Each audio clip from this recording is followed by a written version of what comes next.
যে নিখিল বড়ো ছাত্ৰ সন্থাৰ 2 বছৰীয়া কাৰ্যকাল আৰু নিখিল বড়ো ছাত্ৰ সন্থা সংবিধানৰ এইটো লিপিবদ্ধ আছে আৰু সেই হিচাপে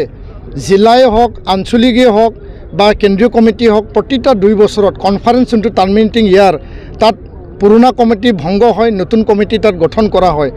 আৰু সেইটো এটা আমাৰ নিয়ম আৰু সংবিধানৰ লিপিবদ্ধ এটা আমাৰ মানে এটা ইয়াত স্পষ্ট কথা তাত নিয়মটো লিখা আছে আৰু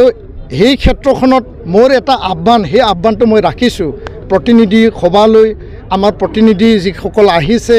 বড়ো ৰাইজলৈ মোৰ আহ্বান এইটো থাকিব অলৰেডি মই প্ৰকাশ কৰিছোঁ যে 20টা বছৰ এপছুত কাম কৰিলোঁ শিক্ষা সম্পাদক হিচাপে 2005ত মই মোৰ নিখিল বড়ো ছাত্ৰ সন্থাৰ সক্ৰিয় এজন সদস্য কৰ্মী হিচাপে মই আহিছিলোঁ গুৱাহাটী বিশ্ববিদ্যালয়ৰ পৰা গুৱাহাটী জিলা সমিতিৰ হৈ পেলাই আৰু ইয়াৰ পিছত আহি 5টা বছৰ 2020 শান্তি চুক্তি পিছত আজি 2025 মই নিখিল বড়ো ছাত্ৰ সন্থাৰ সভাপতি হিচাপে দায়িত্বভাৰ মোক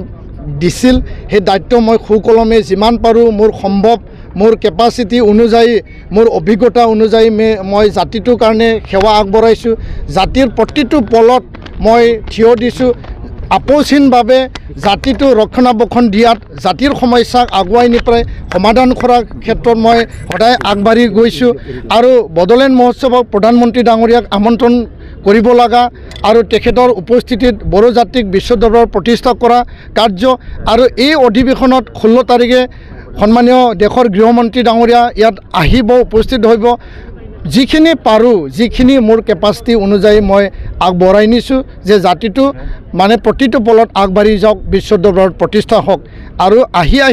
এই 20টা বছৰ 5টা বছৰ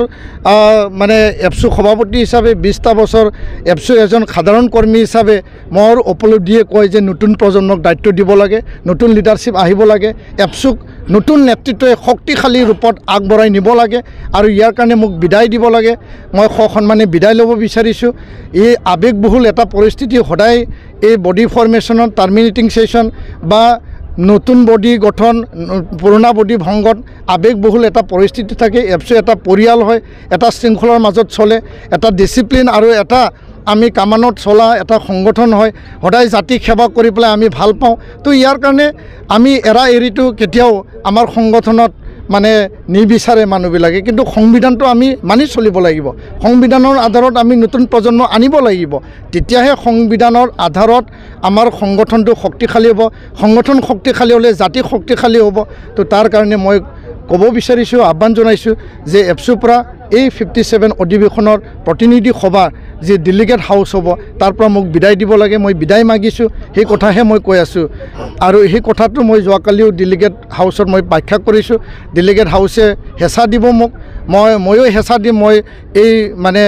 এপছুৰ পৰা মই বিদায় ল'ব বিচাৰিছোঁ তাৰ পিছত কি সমাধান হয় এইটো আল্টিমেটলি হাউচৰ যি উচ্চ ক্ষমতা সম্পন্ন প্ৰতিনিধি সভা তেওঁলোকে সিদ্ধান্ত ল'ব